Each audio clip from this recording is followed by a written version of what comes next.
Boa noite a todos, sejam muito bem-vindos mais uma vez ao nosso curso de extensão Que Inferno, toda semana um canto. Hoje nós estamos chegamos naturalmente ao canto 20, que é o canto em que Dante nos apresenta as almas dos magos e adivinhos. Então nós estamos no 8º círculo, na 4ª fossa, ou bolgia, como a chama Dante.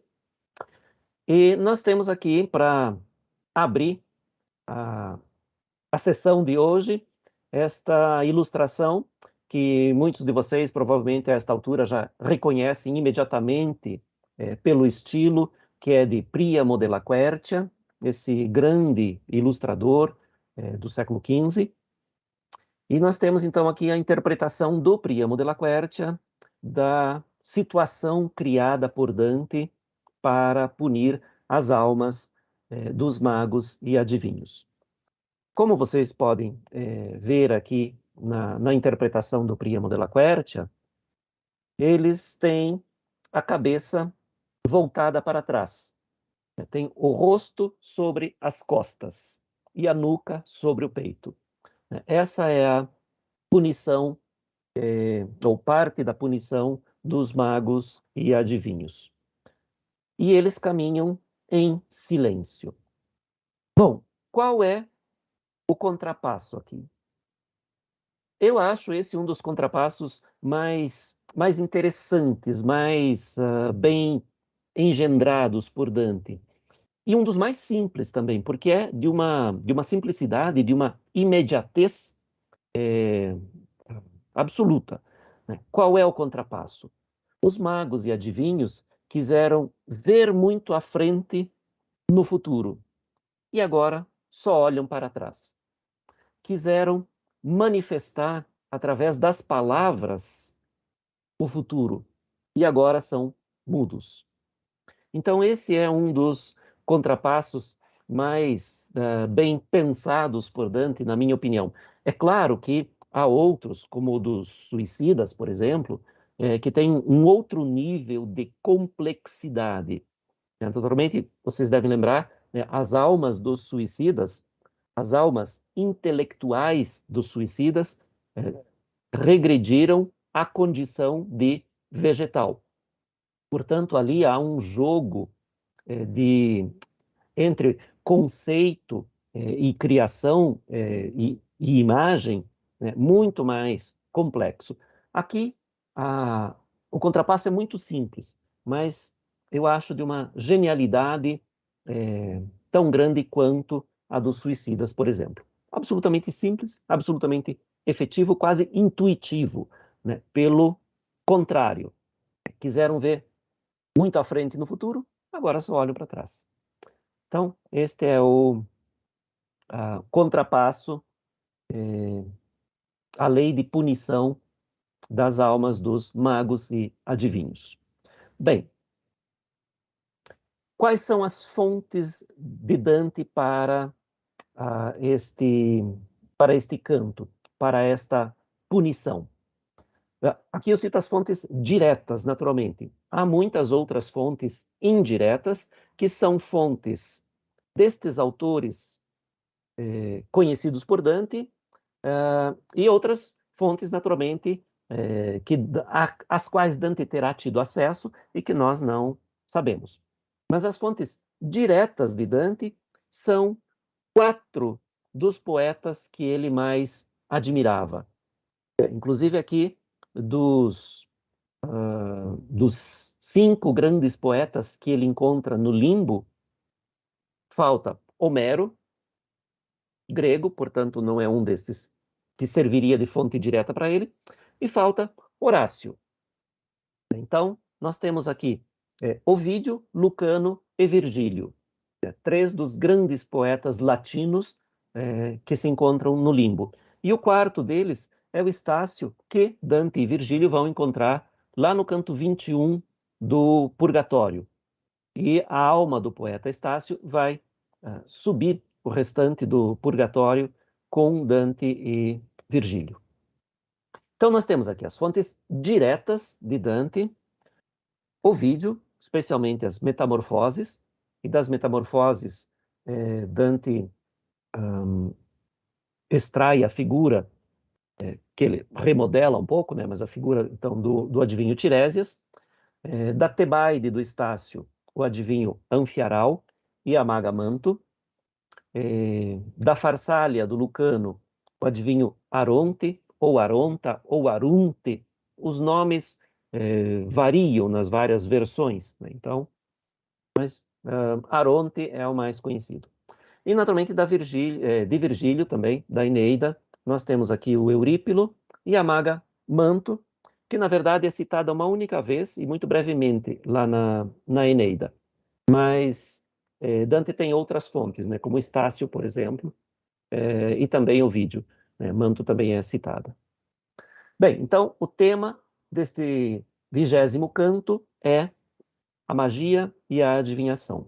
Mas, além desse tema da magia e da adivinhação, são associados também, ou melhor, não além, a esse tema são associados um elogio e uma advertência de Dante, relativos a estes 4 grandes poetas e a todos os outros grandes poetas da antiguidade que criaram ou que moldaram, recriaram, reutilizaram as figuras dos magos e adivinhos. Então, um elogio e uma advertência. Valendo aqui como elogio o reconhecimento que Dante dá à fama e à força que possuíam esses textos. Portanto, um elogio de Dante. E, junto a esse elogio, uma certa advertência que demonstra que Dante reconhece o poder dessa literatura e, de uma certa maneira, tem um pequeno temor de que o poder dessa literatura possa influenciar negativamente os espíritos mais sensíveis e menos preparados. Então, a advertência de Dante é sobre o fato de que estes personagens de magos e adivinhos narrados pelos grandes poetas, embora possam fascinar os leitores, não são modelos a serem admirados ou seguidos. Não são modelos a serem admirados ou seguidos, porque o destino de todos esses magos e adivinhos é um único, o inferno. Então, essa é a advertência que fica implícita, assim como implícito também é o elogio de Dante a esta grande poesia, a estes grandes poetas. Bem, um fato interessante neste canto é a importância que Dante e Virgílio dão à personagem Manto. Não pela sua característica de ser uma maga, uma feiticeira, não por isso, mas pelo fato dela ter, de uma certa maneira, fundado a cidade de Mantua, a cidade de Virgílio. Naturalmente, esta é uma lenda, e mesmo Dante aqui quase desmente a lenda no sentido de que ele disse que não foi ela que fundou a cidade, mas foram os habitantes da região, após sua morte, que fundaram a cidade de Mantua. Mas isso nós vamos ver assim que nós tivermos feito a primeira leitura do canto, a leitura estética, a leitura bonita da professora Pauleta, e depois nós fazemos uma releitura com os comentários. Então agora peço à professora Pauleta que faça a leitura para nós. Pauleta ainda está lá na Itália, então Pauleta, por favor.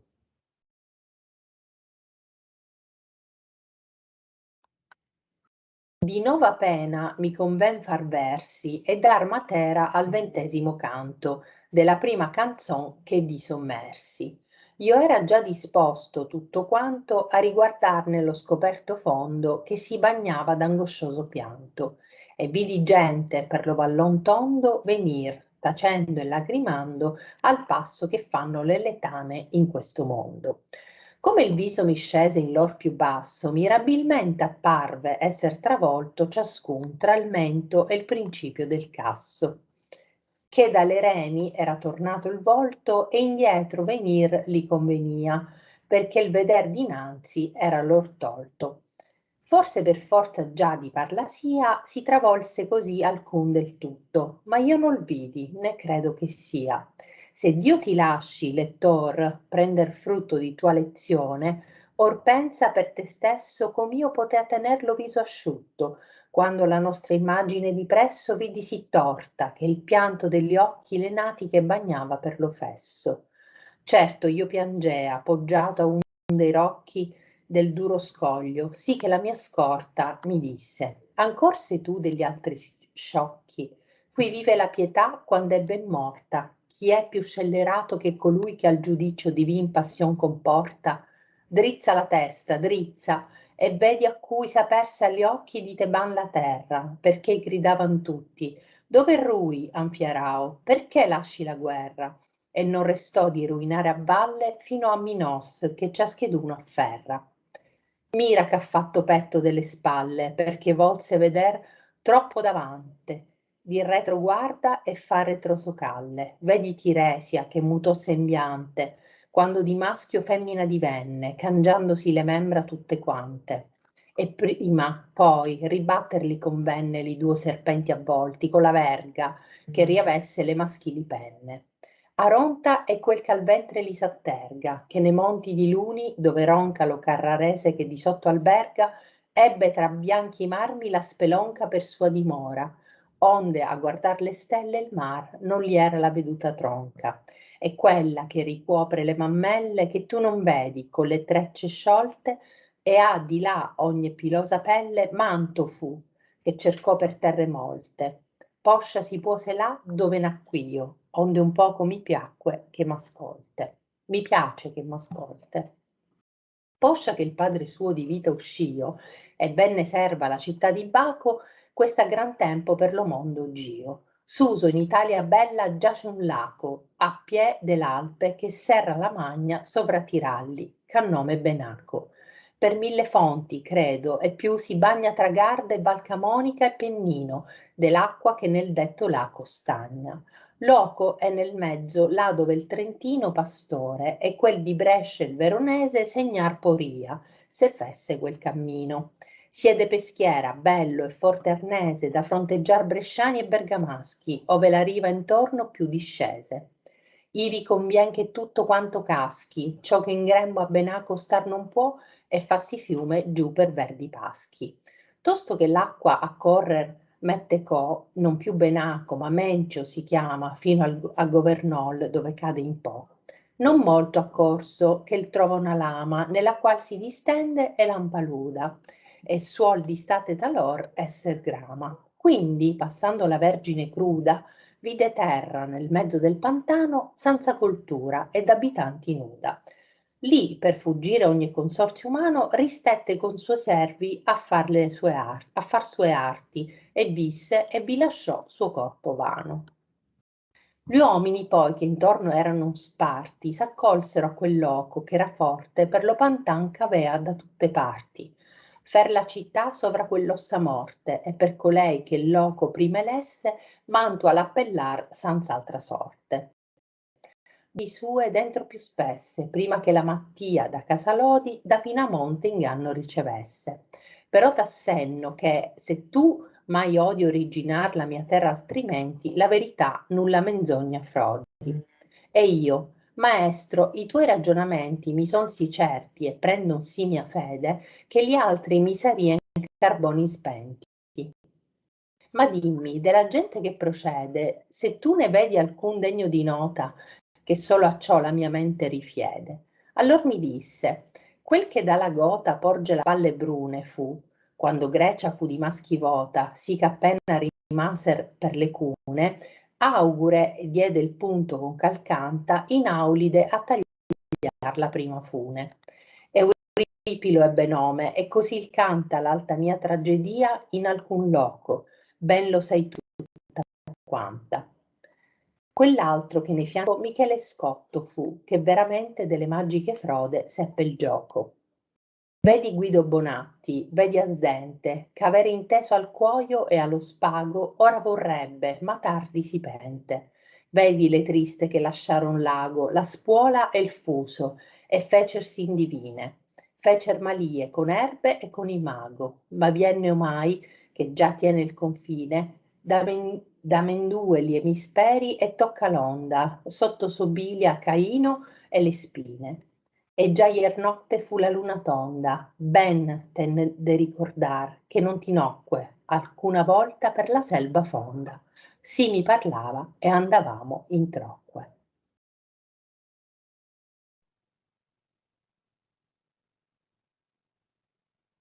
Muito bem, muito obrigado, Pauleta. Bem, aqui nós temos então, para começar a comentar o canto, antes de começar a comentar o canto, uma imagem de mais uma miniatura, esta do manuscrito chamado de Palatino 313, que está na Biblioteca Nacional de Florença. E é um manuscrito que foi... é um manuscrito mais antigo que se tem, que se conhece, ilustrado da Divina Comédia. É de cerca de 1330, né, esse manuscrito, do Patino di Bonaguida, cerca de 1330. Então, pouquíssimo tempo depois da morte de Dante, que foi, como vocês sabem, em 1321.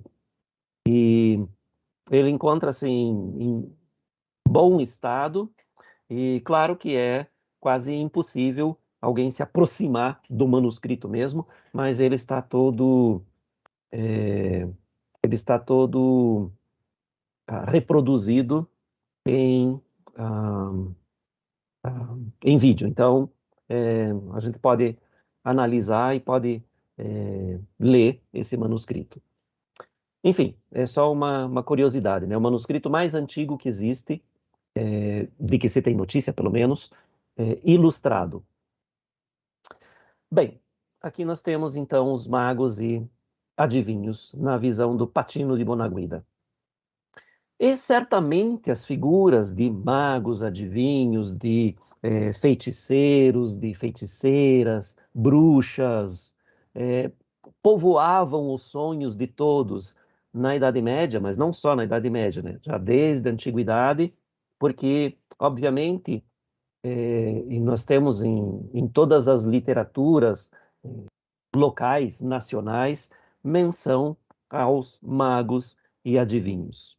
E vê-se que Dante também não consegue se subtrair a esse fascínio que essas figuras tão interessantes, sob vários pontos de vista, esse fascínio que esses personagens exerciam sobre todos, praticamente. Havia poucos que restavam imunes a essa influência. Que vissem de uma maneira positiva ou negativa, isso, claro, é certo, né? Alguns admiravam imensamente a capacidade quase sobrenatural, se não sobrenatural, desses personagens, e outros os achavam uns charlatões. Então, há uma polaridade sobre as figuras dos magos e adivinhos. Mas, de qualquer maneira, algo certo é que eles exerciam um grande poder de atração. E Dante também, então, se vê diante dessas figuras. E bem, a questão aqui é que havia uma distinção muito sutil entre aqueles que eram os cientistas, os astrônomos e astrólogos e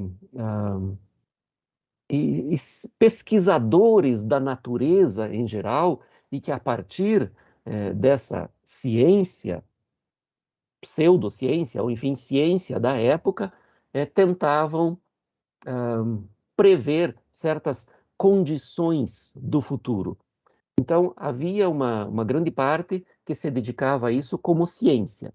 E havia, claro, uma parte muito maior que se dedicava a essas artes da clarividência, da pré-cognição, da adivinhação, enfim, e que era, obviamente, puro charlatanismo. Então, mas a distinção entre esses dois grupos era bastante tênue, bastante sutil. Então, muitos daqueles que eram considerados cientistas também exercitavam as chamadas artes mágicas, que eram, inclusive, condenados pela Igreja. Então, nós temos, por exemplo, aqui dois grandes pensadores medievais, cientistas, podemos inclusive chamá-los, porque filósofos, né? Roger Bacon, que era um frade franciscano, e Alberto Magno, que era um frade dominicano, ambos professores universitários, ambos filósofos, pesquisadores, nomes extremamente importantes para a ciência medieval. Estes distinguiam a magia natural, a qual a ciência podia se dedicar, da magia negra ou magia diabólica, que eram aqueles sortilégios, que eram as preparações de poções, de filtros, enfim, toda aquela parte da magia negra. Então eles distinguiam muito bem uma magia natural, estudada pela ciência, de uma magia diabólica ou negra. E bem, praticamente um fato, um elemento importante, que é um fato, praticamente todas as cortes europeias e cortes menores, regionais ou maiores, dos reis e dos imperadores, e inclusive dos papas, praticamente em todas essas cortes havia o cargo de astrólogo. Os astrólogos eram peças importantes que tinham, em alguns casos, uma influência muito grande sobre as decisões desses governantes, desses senhores, inclusive nas cortes eclesiásticas, né? A corte papal, por exemplo. Bem, quem são os personagens que nós encontramos neste canto 20?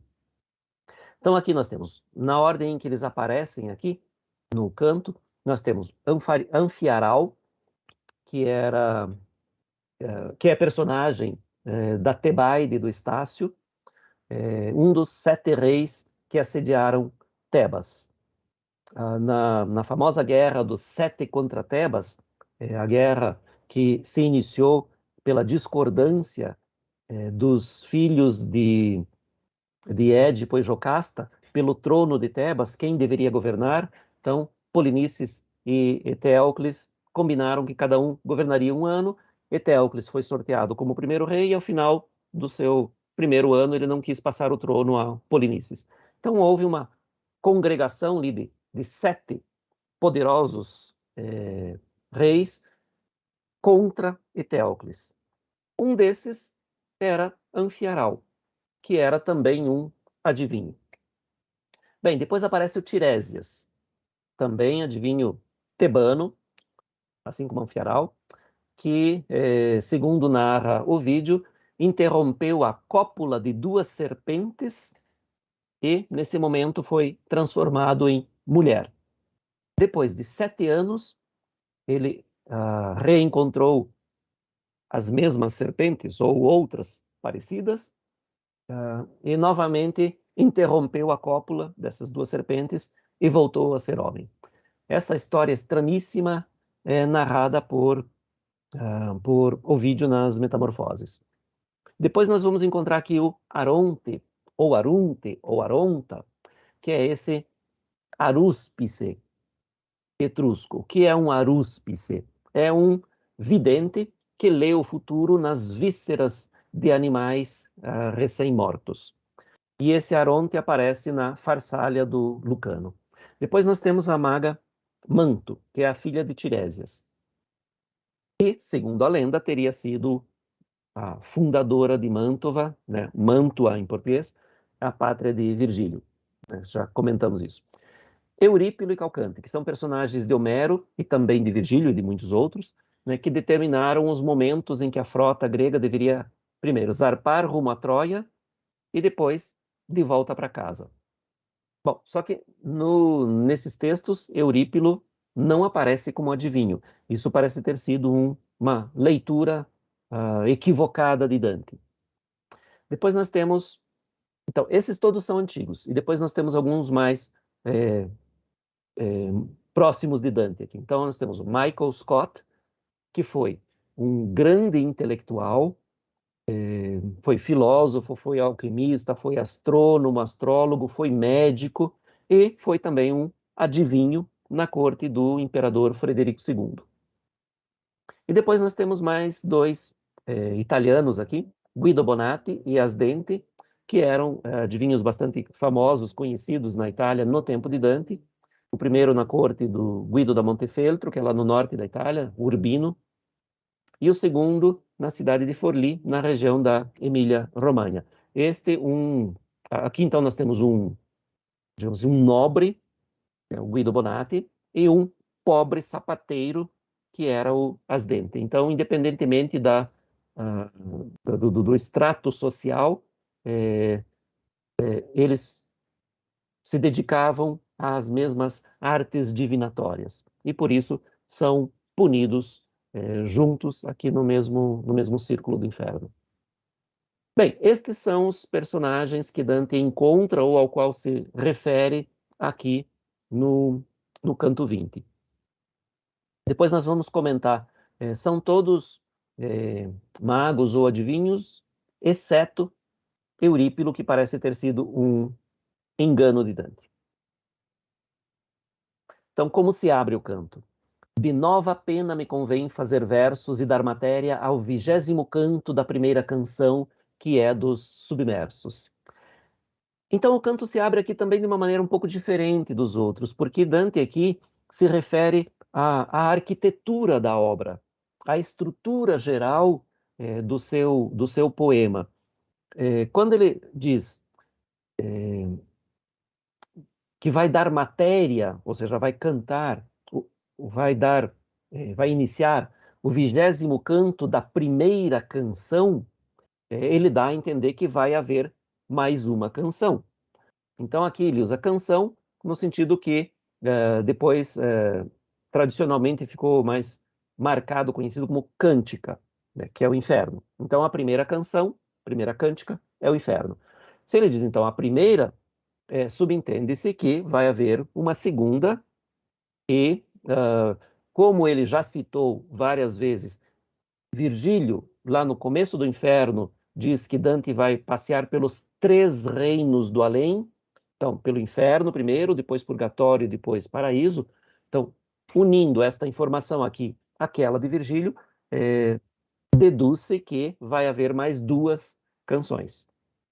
Então, 2 cânticas, uma para o purgatório e uma para o paraíso. E no purgatório, Dante depois vai se referir ao próprio purgatório como cantica seconda, ou seja, cântica segunda. Então aqui abre com uma menção à estrutura da obra, à arquitetura da obra. Depois Dante diz: eu já estava muito bem preparado para olhar no descoberto fundo que se banhava de angustiado pranto. Então vejam, um pouco de fanfarronice aqui de Dante, né? Uma bravata de Dante, dizendo que aparentemente ele se encontra preparado para o que quer que seja que ele vai ver nesta fossa aqui das Malebolge. Então ele imagina estar preparado.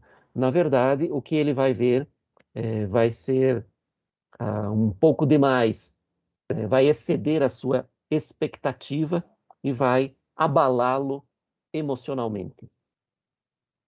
Mas, enfim, ele imagina estar preparado e diz isso. E depois, e vi gente pela fossa redonda vir, calados e lacrimosos no passo que fazem as litanias neste mundo.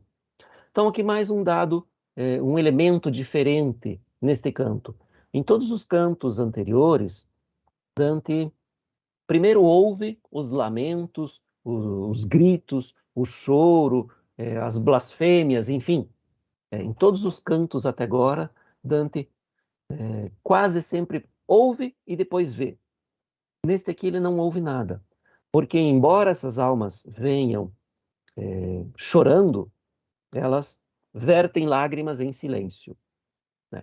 Dante diz, calados e lacrimosos, que vem numa espécie de procissão, como as procissões religiosas, às quais Dante obviamente estava muito acostumado, que vinham cantando litanias. Então ele diz aqui, no passo que fazem as litanias. Obviamente aqui ele usa, no passo que fazem as litanias, no passo que fazem as procissões que cantam as litanias. Então aqui a imagem com a qual ele compara estas almas que vêm lentamente, a imagem é aquela das procissões em ocasiões de festas religiosas que vêm cantando litanias, com a diferença de que estas estão em silêncio, mas vêm enfileirados e em passo lento. Então Dante olha nessa penumbra que há sempre no inferno e a princípio ele vê esse movimento, o deslocamento desse grupo como se fosse uma procissão religiosa.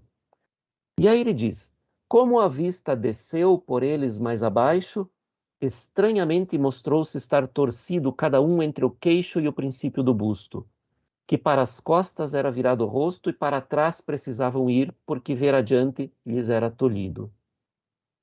Talvez por causa de paralisia alguém já tenha assim se torcido todo, mas eu não vi, nem creio que exista. Dante, então, diz que a princípio ele vê aquela procissão vindo, e depois quando ele abaixa um pouco o olhar, ele percebe que há algo completamente fora do lugar ali. Essas almas têm a cabeça virada para trás, de maneira que elas não conseguem ver adiante. O que acontece, então? Elas se deslocam em direção ao olhar, para onde elas podem ver. Então, aqui à direita, nós temos a ilustração do Giovanni Stradano, que dá a impressão de que essas almas vêm em direção a nós, observadores. É um engano. Essas almas, nesta ilustração aqui, estão andando em direção aos poetas que estão lá no fundo, porque elas andam em direção às próprias costas, que é para onde os olhos estão voltados. Então aqui é essa imagem que Dante diz que é chocante, que o impressiona, e que ele diz, talvez a paralisia já tenha causado isso a algum ser humano. Mas é um talvez quase negando, porque ele diz, mas eu não vi e nem creio que exista.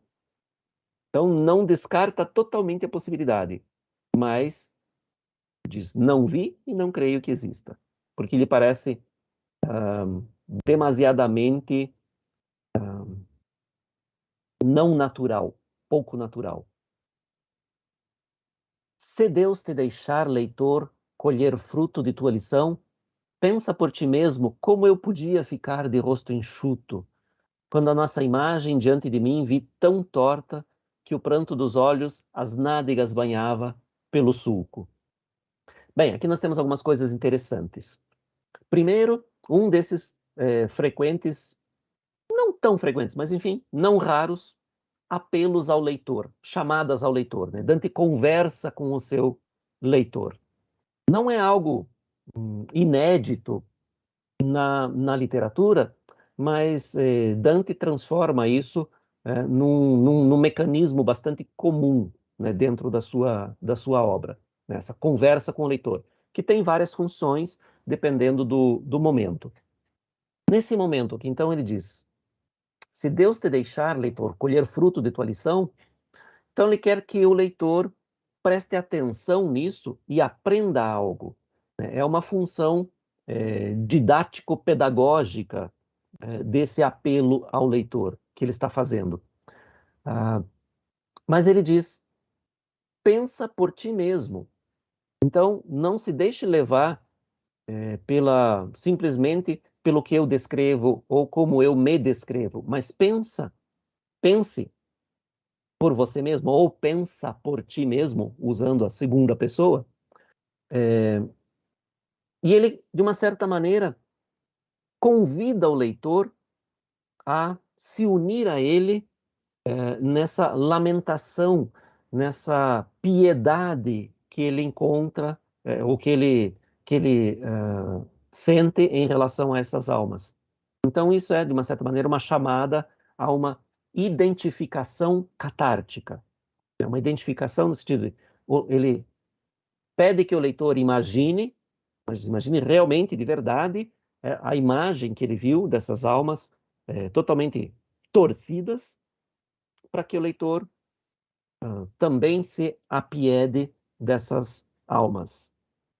E que, portanto, sinta uma certa angústia, uma certa dor, um certo sofrimento, sinta piedade. Isso, de uma certa maneira, é um golpe de Dante. A gente já vai ver por que esse é um golpe. Essa chamada ao leitor, a chamada a essa identificação catártica, é um pequeno golpe de Dante, uma pequena armadilha. E ele diz ali que é algo que chocou muito a sua sensibilidade, ver que as lágrimas dessas almas, ao invés de banhar o peito, escorrem pelas costas até chegar pelo sulco que divide as nádegas. Então, esse choro percorre esse percurso absolutamente antinatural. Isso choca Dante. E aí, ele não resiste. Embora ele tenha dito, de uma maneira um pouco fanfarrona, estava muito bem preparado para ver o que havia no fundo desta fossa, agora o resultado está aqui, ele diz. Eu chorava apoiado a uma das rochas da dura escarpa. E o que acontece então? E a minha escolta me disse, tu também como os outros tolos?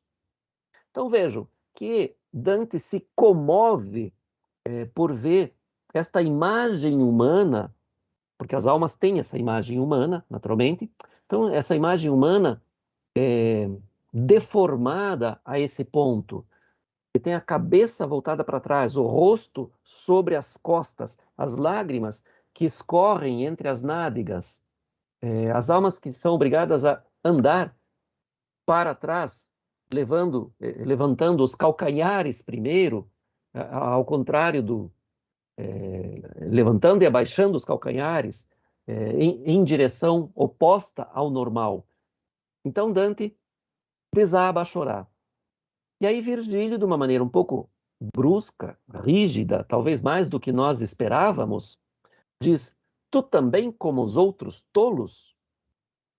E quem são os outros tolos? Provavelmente os outros tolos somos nós, leitores, que respondemos a essa chamada de Dante, a esse apelo de Dante, e ficamos com pena, sentimos piedade também destas pobres almas retorcidas dessa maneira. Então, por isso que eu falei que é uma pequena armadilha de Dante, essa chamada a uma identificação catártica, porque ele nos chama para compartilhar da sua piedade, e depois Virgílio que vai dar uma bronca nele por causa dessa piedade, dizendo que ele também caiu nessa como os outros tolos. Quem são os outros tolos? Podemos ser nós. Então ele continua aqui. Tu também como os outros tolos? Aqui vive a piedade quando é bem morta. Quem é mais acelerado do que aquele que ao juízo divino paixão comporta? Então, o que Virgílio está dizendo aqui, e a bronca em Dante, é justamente por isso, porque a condição dessas almas é fruto da justiça de Deus. Isto é apenas e totalmente justo. Justiça, não maldade. Então, ter piedade destas almas que estão sofrendo esse castigo por uma questão de justiça é quase como discordar da justiça, do critério, do juízo de Deus, ou duvidar da justiça de Deus. Por isso a bronca de Virgílio. Então, claro, bronca de Virgílio que abrange, que compreende todos nós leitores que, de uma certa maneira, nos deixamos levar pelo convite de Dante, pela piedade de Dante, e também tivemos pena dessas almas. Então, aqui, por isso, Virgílio, com este verso, que depois se torna muito, muito conhecido, porque ele parece ambíguo, mas não é. Vive a piedade quando é bem morta. Ou seja, aqui no inferno, ou especificamente nesta vala, mas aqui a gente pode ler, eu diria que nós podemos ler como aqui no inferno, em todo o inferno, a piedade não tem lugar.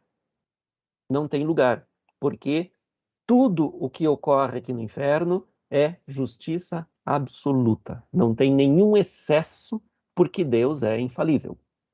Essa é a mensagem de Dante, essa é a visão que Dante tem de Deus, que Deus é infalível. Portanto, nada aqui está fora do lugar ou fora de proporção. Bem, mas a bronca de Virgílio não dura muito, é isso. E depois ele diz, ergue a cabeça, ergue, e vê a quem... Ele já começa a descrever, né? Então, vê a quem se abriu aos olhos dos tebanos a terra, pelo que eles gritavam todos, onde cais, Anfiarau? Por que deixas a guerra? E não parou de cair até o vale de Minós, que a todos aferra. Então, aqui a referência, como eu já disse, né, quando comentei quem eram os personagens, nós temos aqui, então, o primeiro desses adivinhos da literatura clássica, da mitologia, que é o Anfiarau. Então, repito aqui a informação que dei lá, né, um dos 7 reis que assediaram Tebas, na tentativa de conduzir Polinices ao trono usurpado por Eteocles. São os filhos de Édipo e Jocasta, e Anfiarau é um que tentou, justamente porque ele era um adivinho e tinha essa capacidade da clarividência, ele sabia que se ele fosse para esta guerra, ele morreria. Então ele se escondeu para não precisar ir para a guerra, mas depois foi traído pela própria mulher, que revelou onde ele estava, e aí ele foi obrigado a, por uma questão de honra, salvar o que lhe restava da honra, ele teve que ir para a guerra, e lá ele foi... Ele não foi derrotado na guerra. O carro, a biga, enfim, o carro em que ele estava, foi engolido pela terra. A terra se abriu e ele caiu diretamente ao submundo. Lá na Tebaide do Estácio, quem diz estas ou palavras semelhantes a estas é o próprio Plutão. Aqui Dante coloca na boca dos tebanos, né, esta frase, onde cais, Anfiarau? Lá na Tebaide do Estácio é o Plutão que diz isso. Ou não isso, algo parecido. E aí, Virgílio diz ainda a Dante sobre o Anfiarau, olha que fez peito das costas, porque quis ver demasiado adiante, para trás olha e caminha para trás. Sobrou um acento naquele para ali, depois eu tiro. Enfim, aqui está então declarado o contrapasso. É Virgílio quem diz isso, porque quis ver demasiado adiante, no futuro, para trás olha e caminha para trás. E depois ele passa a descrever um outro mago. Vê Tirésias, que mudou o semblante e quando de macho fêmea virou, mudando seus membros todos. E depois precisou de novo bater as duas serpentes unidas com o bastão para readquirir as feições masculinas. Bem, Tiresias é um dos personagens talvez mais interessantes da mitologia, porque ele mudou de sexo. Ele mudou de sexo 2 vezes. Então, de homem virou mulher, e depois de mulher voltou a virar homem. A fonte de Dante aqui, como eu coloco ali ao lado, a fonte de Dante para a história do Tiresias é Ovídio, As Metamorfoses, né, o terceiro livro das Metamorfoses. Mas Tiresias é um personagem já muito mais antigo, né? Foi personagem de Hesíodo, de Sófocles, de Homero e de muitos outros antes de ser personagem de Ovídio. E por isso, naturalmente, as histórias variam bastante. As versões, há inúmeras versões gregas e depois inúmeras versões latinas. Bem, essencialmente, o mito conta que Tiresias, um dia passeando por uma floresta ou por uma montanha, encontra 2 serpentes que estão se acasalando. Isso, por algum motivo, o irrita e ele bate com o bastão nessas serpentes, separando-as. E nesse momento, ele se torna mulher, porque eram serpentes sagradas. Ele não sabia. Então, então ele se torna mulher. E ele passa 7 anos como mulher. Depois de 7 anos, novamente passeando pelo mesmo local, ele encontra novamente ou as mesmas serpentes, ou parecidas, e golpeando as serpentes e separando-as, ele volta a ser homem. Bem, aí as versões variam, porque em algumas versões, quando ele bate nessas serpentes, ele mata a fêmea. E no momento em que ele mata a fêmea, ele se torna mulher. E depois de 7 anos, ele então, reencontrando as serpentes, lembrando que ele havia matado a fêmea e se tornado mulher, desta vez ele mata o macho e se torna macho, se torna homem novamente. Em outras versões, ele não mata as serpentes, ele apenas as separa. Bem, esta parte do mito está ligada a uma discussão no mundo grego, entre Zeus e Hera, e depois na conversão desse mito para o mundo latino, entre Júpiter e Juno. Como a fonte de Dante é latina, então vamos falar de Júpiter e Juno. Um dia, Júpiter e Juno discutiam sobre quem sentia maior prazer na relação sexual. Júpiter dizia que era a mulher. Juno dizia que era o homem. E como eles não conseguiam resolver essa questão, resolveram recorrer a Tiresias, que já havia sido tanto homem quanto mulher. E aí Tiresias diz, novamente, há variações sobre as respostas de Tiresias, mas variações em termos quantitativos. Não há variações sobre o fato. Ele diz, as mulheres, sem dúvida nenhuma, têm muito mais prazer do que os homens. Em algumas versões ele diz, de 1 a 10, o homem tem 1 e a mulher 9. Então, essa é a resposta que ele dá, que as mulheres teriam muito maior prazer na relação sexual. Juno, irritada por ter perdido, por ter sido, enfim, vencida na sua discussão com Júpiter, irritada por isso, ela tira a visão de Tiresias. Ela o torna cego. E Júpiter, com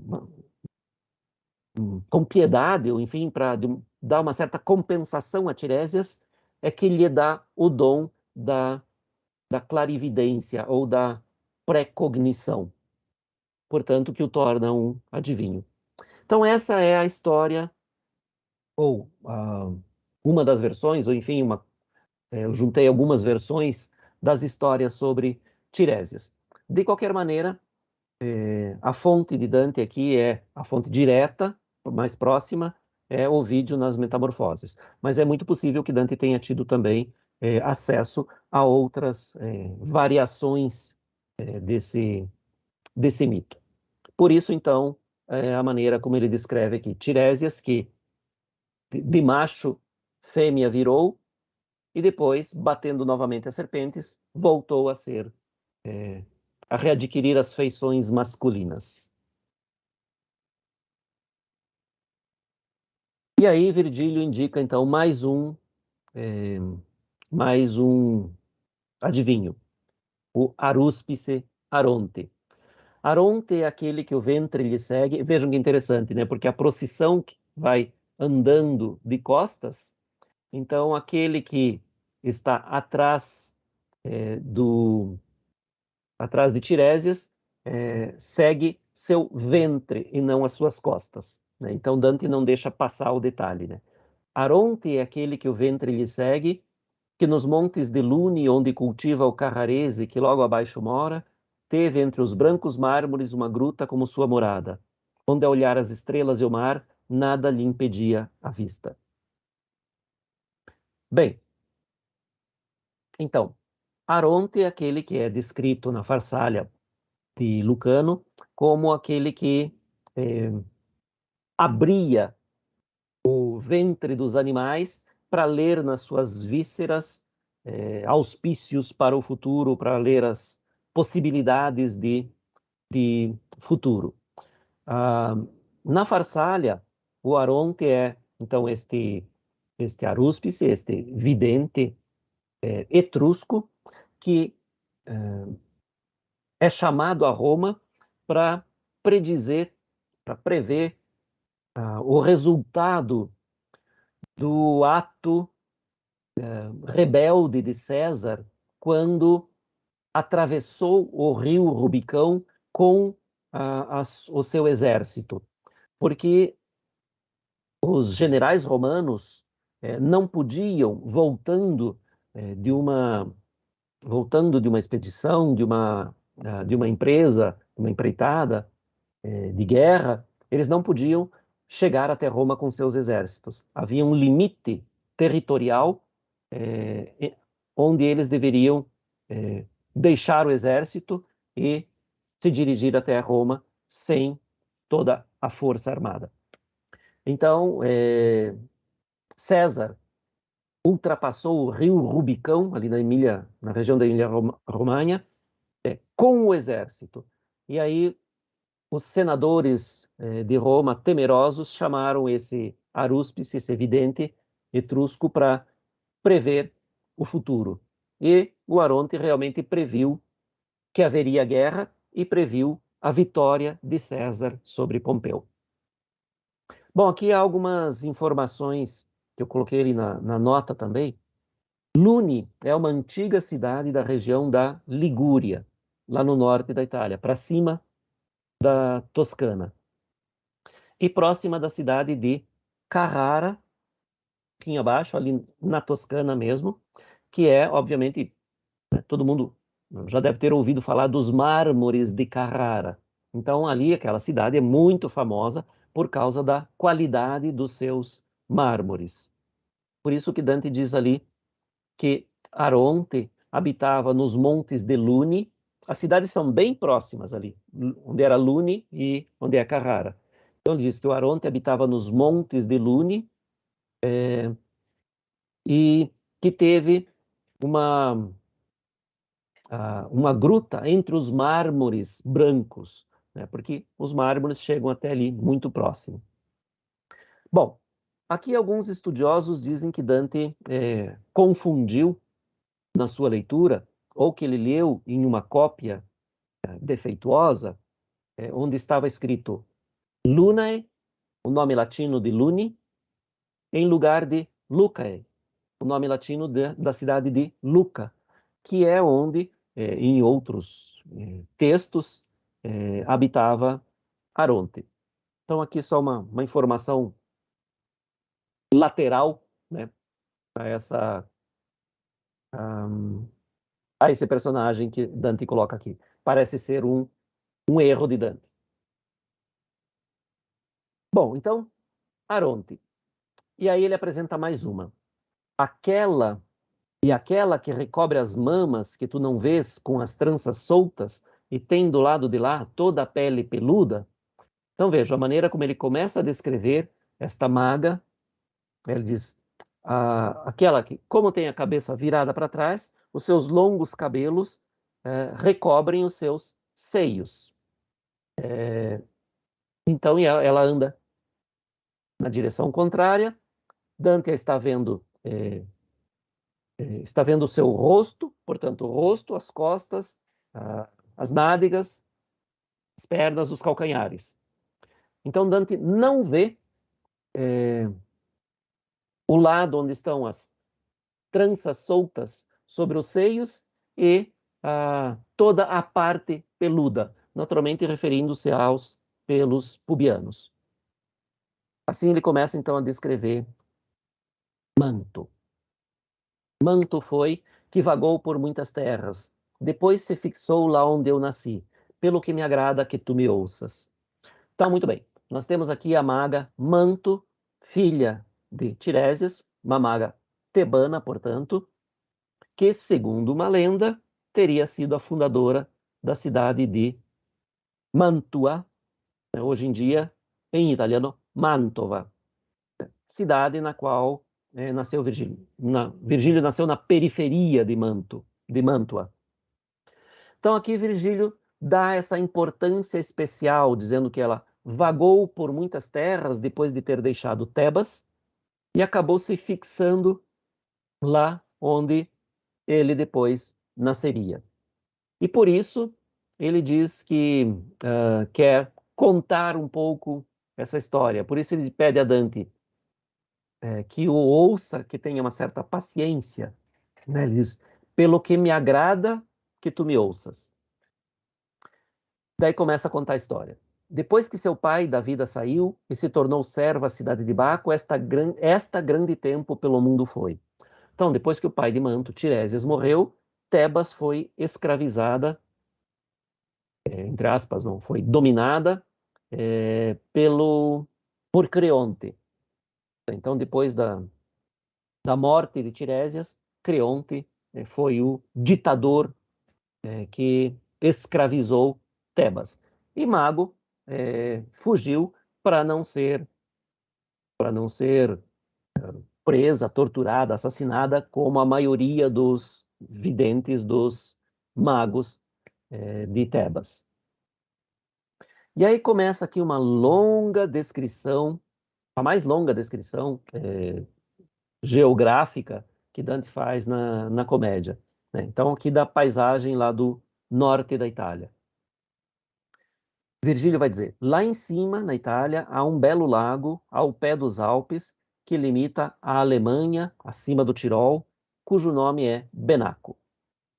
Bem, aqui a Alemanha, no tempo de Dante, indicava praticamente toda a parte que estava ao norte da Itália, do que hoje é a Itália, e, portanto, ali é aproximadamente hoje onde está a Áustria e a Suíça, né? Porque a Alemanha não faz fronteira com a Itália, né? A Alemanha está mais acima, tem que atravessar a Áustria para chegar na Alemanha. Então, é ali mais ou menos onde tem hoje parte da Áustria e parte da Suíça. Então, ele diz, lá em cima, ao pé dos Alpes, há um lago que se chama Benaco. Benaco é o antigo nome, alguns ainda usam, mas enfim, nome antigo do lago de Garda, que é o maior lago da Itália. Fica ali entre as regiões do Trentino Alto Adige, Vêneto e Lombardia. O lago de Garda é um destino turístico muito requisitado e esse é o maior lago da Itália. Então Virgílio diz, lá em cima há um lago, um belo lago, cujo nome é Benaco. Por 1000 fontes, creio, e mais, se banha, entre Garda e Valcamônica e Apenino, da água que em tal lago estagna. Então aqui ele diz, né, que tem, esse lago se forma, primeiro se forma por, por uma conjunção das águas de 1000 fontes, naturalmente dito de maneira hiperbólica, né? Então, de 1000 fontes se banha, se enche esse lago. E essa água permanece ali no lago por um tempo, mas não vai permanecer ali, vai escorrer, né? Então ele diz, lugar há no meio, lá onde Trentino Pastor e aquele de Brecha e o Veronese poderiam benzer se fossem por aquele caminho.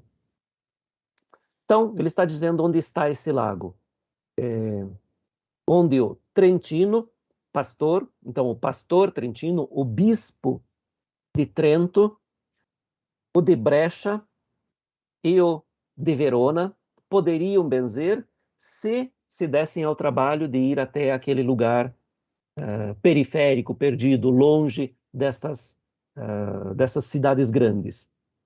Então é justamente lá onde fica o Lago de Garda, entre as regiões do Trentino, então a cidade de Trento, do Vêneto, a cidade de Verona, e Brecha,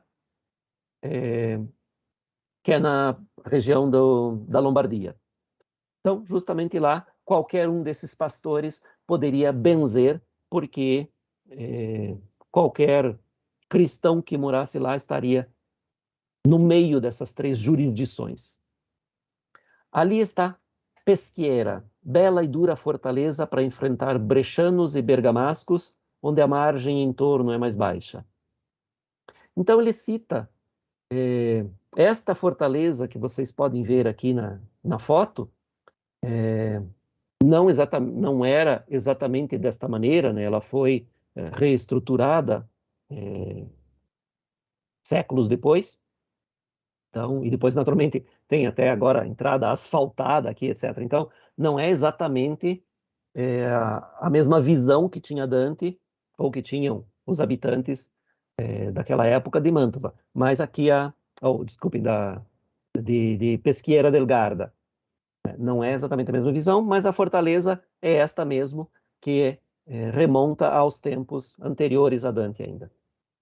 Então aqui a gente tem essa visão da fortaleza de Peschiera del Garda, que é essa que Dante cita aqui.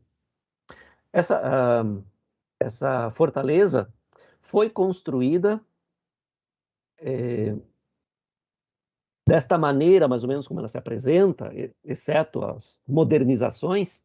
Ela foi concluída em 1300 e foi concluída para que os senhores de Verona se protegessem dos ataques de Brecha e de Bérgamo, que são cidades que ficam ali. Se nós olharmos o mapa, nós vamos ter Verona à direita e Brecha e Bérgamo à esquerda do Lago de Garda.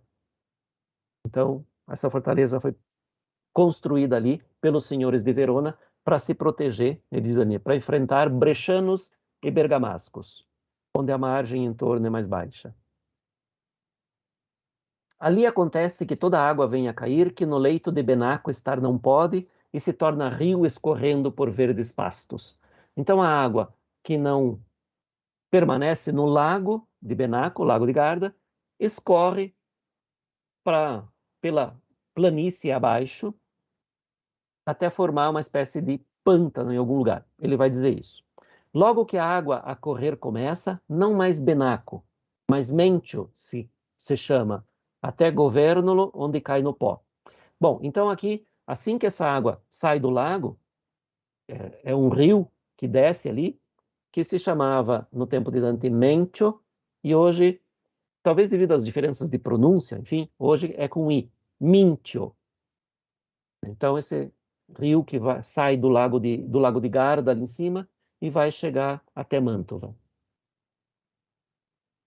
Ele diz, não corre muito, ou não muito corre esse rio, né? Não é uma distância longa, não muito corre, que encontra uma baixada na qual se estende e se torna pântano, e costuma no verão, às vezes, ser perigoso. Então, ali um lugar que no tempo de Dante era uma região muito... que sofria muito com a malária, né, devido aos pântanos e, naturalmente, aos insetos que estavam lá, né, no pântano. Aqui nós temos uma visão de um livro muito interessante, muito mesmo interessante, para quem gosta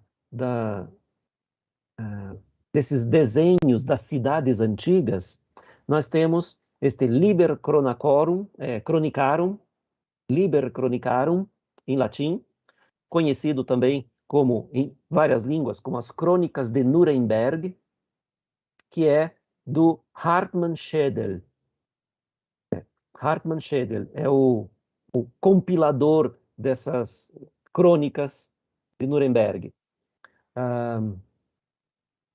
O original desse livro se encontra na Biblioteca Nacional da Bavária, na Alemanha, e ele é de 1493, como vocês podem ver aqui. Então, a gente tem essa imagem um pouco idealizada, um pouco melhorada, digamos assim, em relação à cidade verdadeira, mas, enfim, é a visão do artista. Esse é um livro muito interessante, porque a intenção do Hartmann Schedel com esse livro é dar uma espécie de história universal da Europa, pelo menos. E ele mesmo chama de história universal, né? Por isso que eu disse, não é universal do universo, mas da Europa. Mas ele chama de história universal. Então, ele conta a história de inúmeras cidades. E uma delas é a cidade de Mantua. E aí ele tem os desenhos, esse livro é todo ilustrado, né? Tem os desenhos de muitas dessas cidades. Não são tão fiéis assim, segundo o que eu li, segundo os especialistas, os desenhos não são tão fiéis à realidade das cidades naquela época, mas dão uma ideia de como eram essas cidades. Então é um livro muito legal para quem gosta das histórias das cidades. Anote aí, Crônicas de Nuremberg. E a gente pode ver o livro todo no site da Biblioteca Nacional da Bavária. Bom, isso era só um extra aqui, né? Virgílio está descrevendo, então, aqui, desde lá de onde existe o lago, ele diz, lá em cima na Itália há um belo lago, depois vai descendo, passa ali por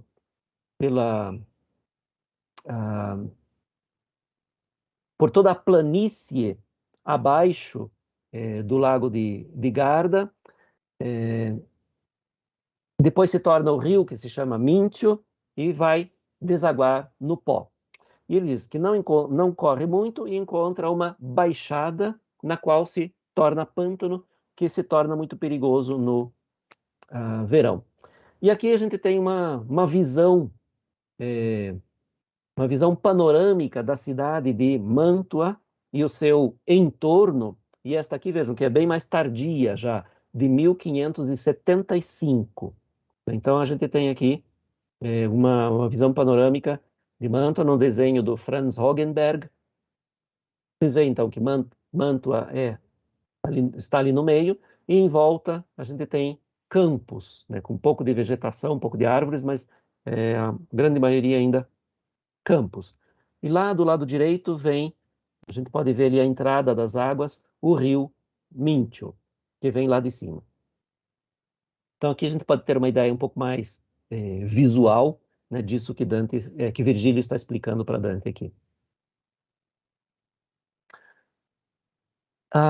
Um detalhe, para quem se interessa por mapas e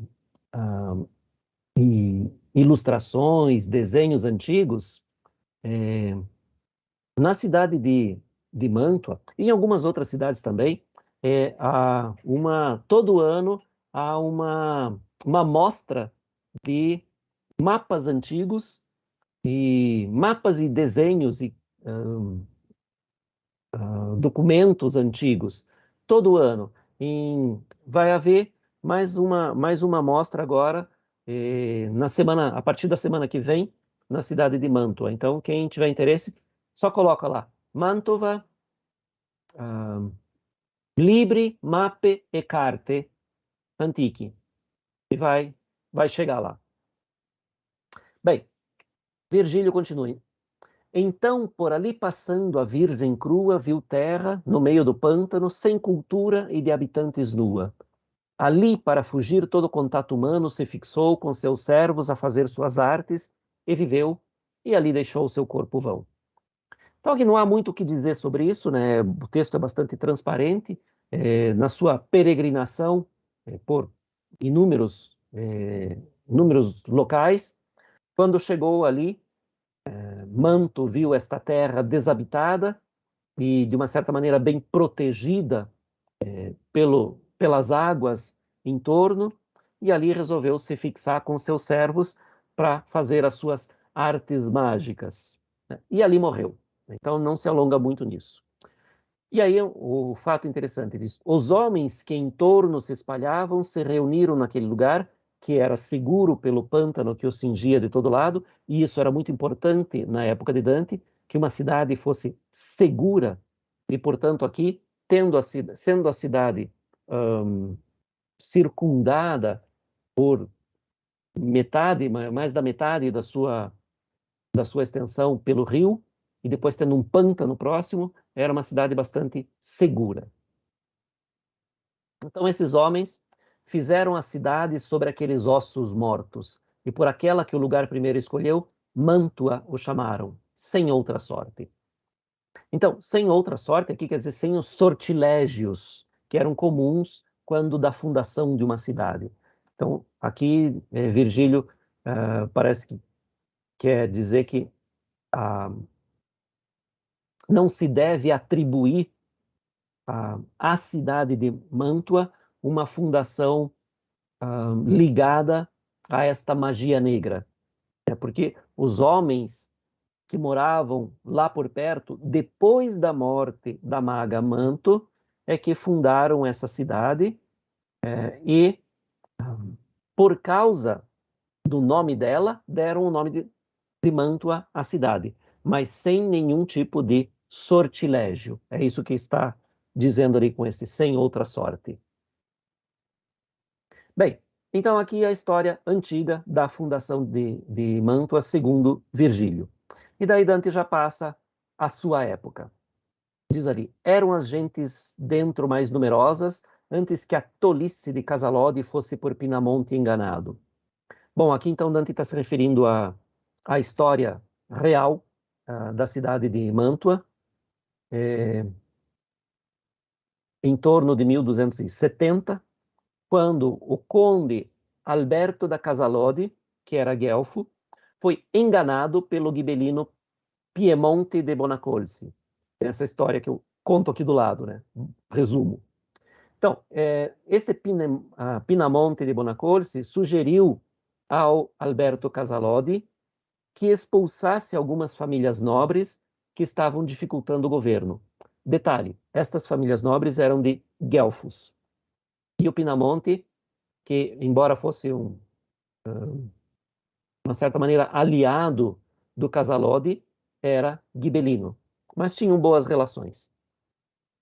Então, o Pinamonte de Bonacolsi sugere que o Alberto da Casalodi expulse algumas dessas famílias guelfas que estavam dificultando o governo, estavam se opondo demais ao governo do Casalodi.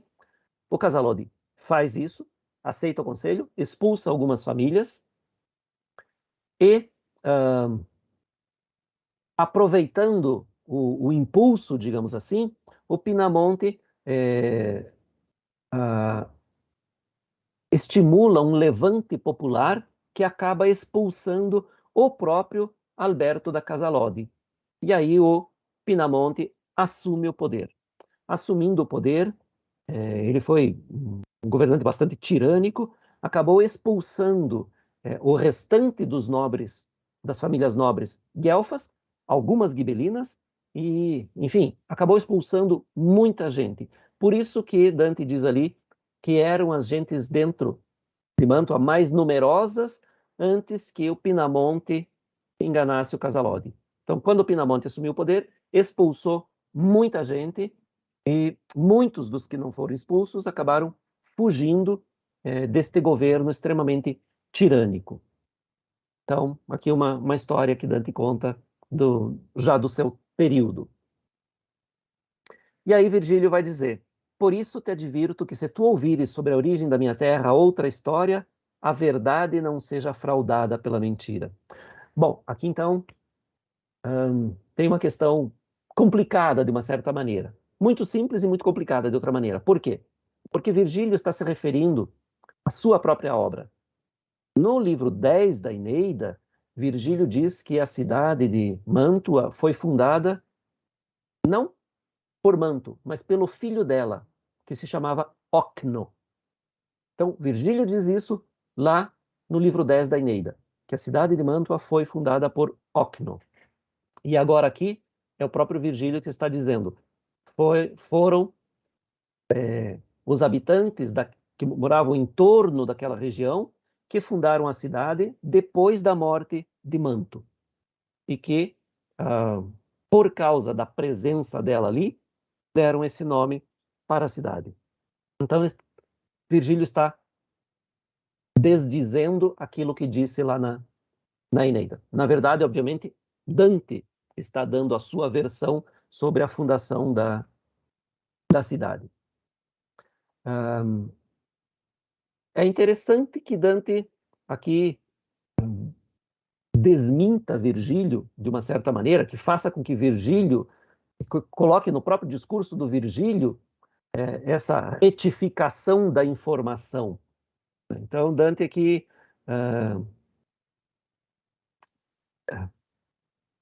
de uma certa maneira, Dante parece distraído nesse canto. Ele comete alguns erros, e além disso, ele ou está sendo irônico aqui. Talvez seja mais próprio dizer que ele está sendo irônico, porque Virgílio diz: se tu ouvires sobre a origem da minha terra outra história, não dê crédito. Isso é uma mentira. Então ele está dizendo, aquilo que você leu lá na Eneida é uma mentira.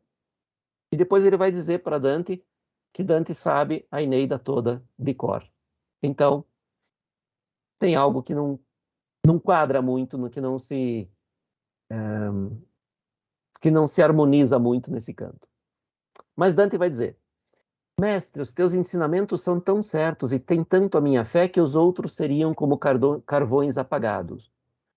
Ou seja, isso que você está dizendo agora, para mim, é a verdade absoluta. Qualquer outra informação seria como carvão apagado.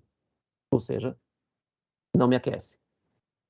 Mas diz-me, dessa gente que procede, se tu vês algum digno de nota, que só a isso minha mente retorna. Então vejam que Dante aqui não está respeitando muito Virgílio, porque primeiro ele coloca nesse discurso de Virgílio esta retificação, digamos, da informação e faz Virgílio dizer que se Dante lê algo, ouvir ou ler algo diferente, será mentira. Então aquilo que está na Eneida é mentira. E daí aqui parece que Dante não está com muita paciência a digressão de Virgílio sobre a fundação de Mantua. Talvez tenha parecido muito longa, um pouco chata para Dante, né? Porque parece que ele está dizendo isso, né? Os teus ensinamentos são tão certos que todo o restante para mim é carvão apagado. Mas diz-me, se tu vês aqui algum digno de nota, só a isso minha mente retorna. O que interessa para mim é isso, eu quero saber se tem gente importante, interessante aqui. Não todo esse blá blá blá sobre a fundação de Mantua. Claro, não é Dante que está dizendo, eu estou interpretando, como muitos outros dantistas interpretam. Então, aqui parece que Dante não está muito admirando Virgílio. Parece que o discurso foi meio longo. Então me disse, E aí Virgílio aceita tranquilamente e começa a descrever mais alguns. Aquele que da bochecha leva barba sobre as costas morenas foi quando a Grécia foi de machos vazia, ou seja, quando todos os homens foram para a guerra de Troia, que a Grécia ficou praticamente vazia de homens, tanto que mal sobraram nos berços, ou seja, apenas aqueles muito jovens que não tinham idade ainda de ir para a guerra que ficaram na Grécia. Então o que ele está dizendo aqui é: aquele que tem as barbas sobre as costas morenas, álgure foi um álgure, e deu sinal com calcante em Áulide para cortar a primeira corda. Eurípilo foi seu nome, e assim o canta minha alta tragédia em algum lugar. Bem o sabes tu, que a sabes toda de cor. Então aqui eu disse, né, que primeiro Dante coloca no discurso de Virgílio aquele desmentido, aquela retificação sobre a fundação de Mântua. Daí aqui ele diz, tu, Dante, sabes toda a minha alta tragédia, a Eneida, de cor. Então aqui é Dante que está um pouco se elogiando, mas talvez um pouco ironicamente, dizendo que não sabe toda de cor. Deveria sabê-la. Diz que sabe, mas na verdade não sabe. E Dante já deu mostras de algumas falhas, digamos assim, de memória em relação à Eneida. O mais evidente desses casos é quando ele não reconhece, lá no começo do inferno ainda, aquele amontoado de almas ali na margem do rio Aqueronte, e ele pergunta a Virgílio o que está acontecendo. E aí Virgílio é bem seco na resposta e diz: você verá quando chegarmos mais próximos da margem do Aqueronte. E aí Dante se envergonha, porque daí ele percebe que ele deveria ter sabido muito bem o que era aquilo. Ele que deveria ter toda a Eneida de cor na memória. Bom, então aqui a gente tem Virgílio que diz que este que tem a barba sobre as costas é Eurípilo, que Virgílio cita na sua obra, a Eneida. Bem, aqui nós temos mais um problema, que eu disse que Dante parecia meio distraído, se não muito irônico. Eurípilo foi, segundo Virgílio diz na Eneida, o guerreiro enviado ao oráculo de Apolo para saber a origem das tempestades, do mau tempo que impedia a partida dos aqueus, dos gregos, né, os aqueus, de volta para casa depois de acabada a guerra de Troia. Então, o Eurípilo foi o guerreiro que foi mandado para o templo de Apolo, o oráculo de Apolo, para ter notícias. E ele volta com a notícia de que era preciso sacrificar alguém, exatamente como havia sido sacrificada Efigênia 10 anos antes, para acalmar os deuses e para que as tormentas, as tempestades acabassem e as naves dos aqueus pudessem partir da cidade de Áulide em direção a Troia. Então, é isso que o Eurípilo faz, segundo Virgílio, na Eneida. Ele é o guerreiro que vai até o oráculo de Apolo, buscar informações, volta e diz que é preciso fazer um sacrifício de modo semelhante àquele que foi feito 10 anos antes em Áulide. Mas ele não é um adivinho, na visão de Virgílio. Ele não é um adivinho. Então aqui é um deslize de Dante, uma falha, um erro de Dante, ou um erro de leitura, ou uma falha de memória. Ele não era um adivinho. E aqui ele é condenado como adivinho e nomeado assim. Depois, ele não deu o sinal para a partida dos aqueus 10 anos antes, lá na cidade de Áulide, na região ali da Beócia, onde as naves dos aqueus estavam esperando o bom tempo para poder zarpar. Eurípilo lá não deu o sinal junto com Calcante, foi somente Calcante. Então, mais uma pequena falha de Dante. Por isso que eu disse, Dante parecia distraído nesse canto. Há uma série de pequenas falhas. Então, aqui, ou de erro de leitura, ou ele leu versões diferentes das originais. Enfim, tem alguns pequenos problemas aqui. E aí a ironia de Virgílio, né, dizendo que Dante sabe a Eneida toda de cor. Não parece.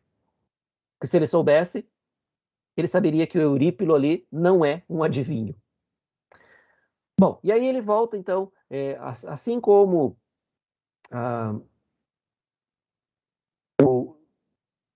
como em outros momentos, Virgílio aponta fatos ou personagens antigos, gregos ou latinos, primeiro os antigos, depois ele chega ao tempo de Dante. Assim como foi aqui na descrição da cidade de Mantua, que ele falou primeiro da fundação, depois passou ali aos dois senhores, um guelfo e um ghibellino, né? O guelfo enganado pelo ghibellino. Aqui também ele fala destes pretensos adivinhos ou magos antigos, e agora pula para o presente de Dante, para a época de Dante. Né? Citando ali, aquele outro que nos flancos é tão magro, Michael Scott foi, que verdadeiramente das mágicas fraudes conhecia o jogo.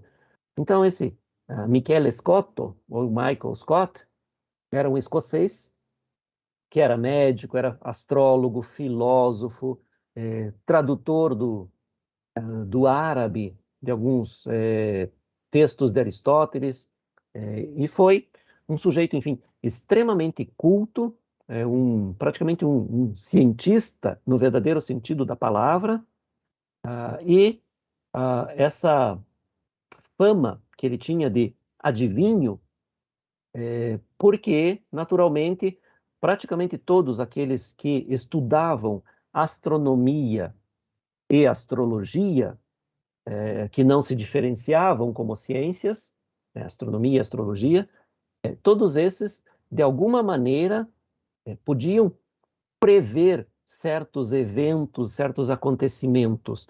Então, eles estavam sempre extremamente ligados a essas práticas da magia e da adivinhação.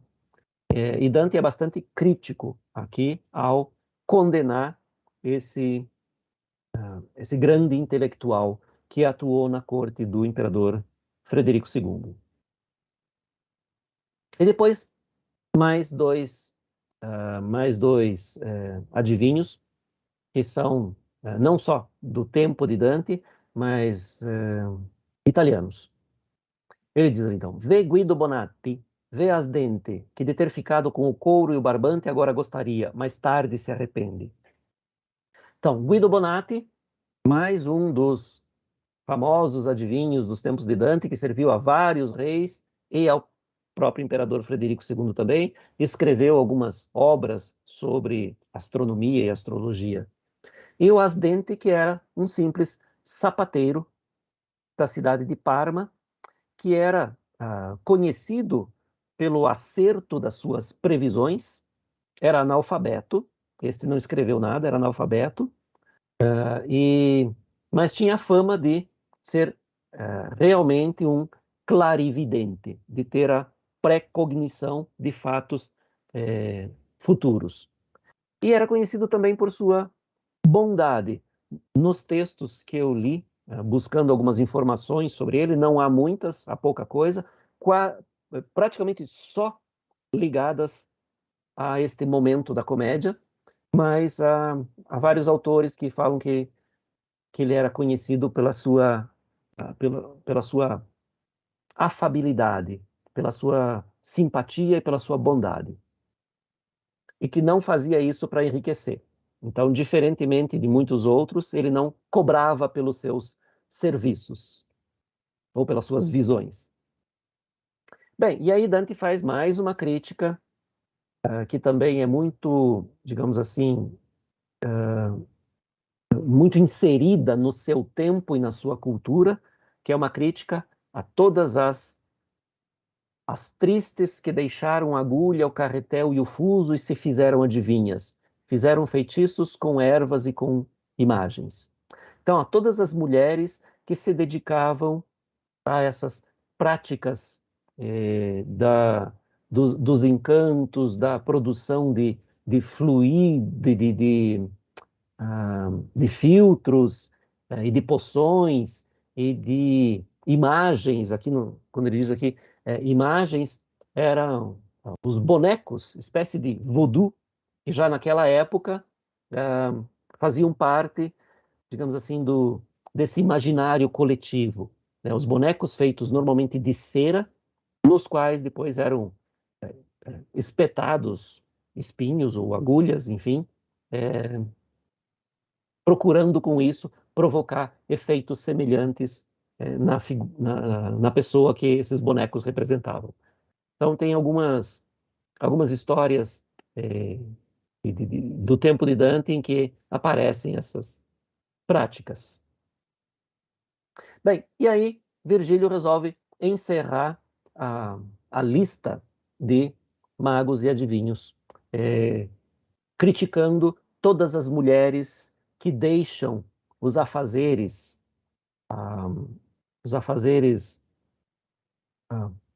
digamos assim, típicos e adequados a elas, na visão do tempo e de Dante. Não é minha, tá? Pelo amor de Deus. Não, mas os afazeres, enfim, adequados a elas na visão do tempo e na visão de Dante, né, que eram o trabalho doméstico, que era o trabalho doméstico. Enfim, todas essas que deixaram o trabalho doméstico para se dedicar a essas práticas que Dante condena, ele critica aqui. Virgílio, né, na verdade. E aí encerra com essa crítica a essas mulheres. E aí Virgílio diz: mas agora vem que já está sobre o limite entre os dois hemisférios e toca a onda sobre Sevilha, Caim e seus espinhos.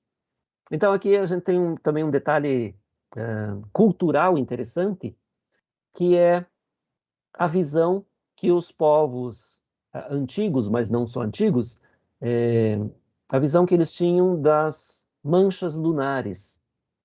Porque em culturas diferentes tem-se digamos assim, um estereótipo, um lugar comum do que representam aquelas manchas visíveis na superfície da Lua.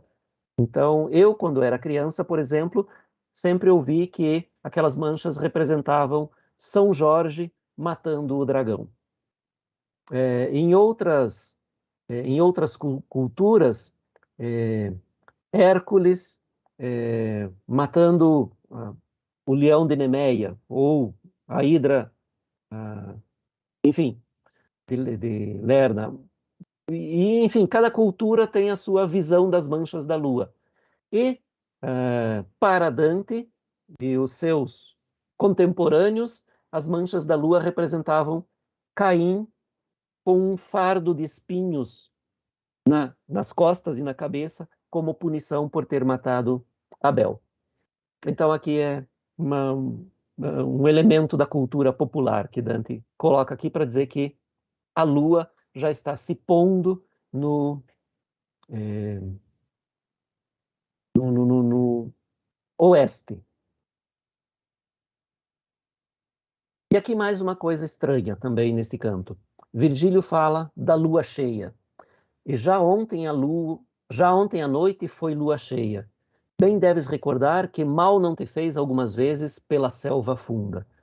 Então, vejam, essa menção aqui a horário, né, ao tempo que Virgílio faz, ele diz: como a lua já está se pondo a oeste de Sevilha, ou seja, lá onde terminam as terras conhecidas, isso significa que eles já estão no inferno há cerca de 12 horas, desde que Dante encontrou Virgílio, ou vice-versa, Virgílio encontrou Dante, enfim, que eles se encontraram na selva, em que não havia absolutamente nenhuma menção à lua, muito pelo contrário.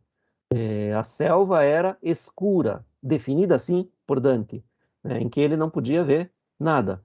Então aqui essa menção a uma lua cheia que teria ajudado Dante, que mal não te fez, diz Virgílio, né, que mal não fez a Dante, é também uma menção um pouco estranha.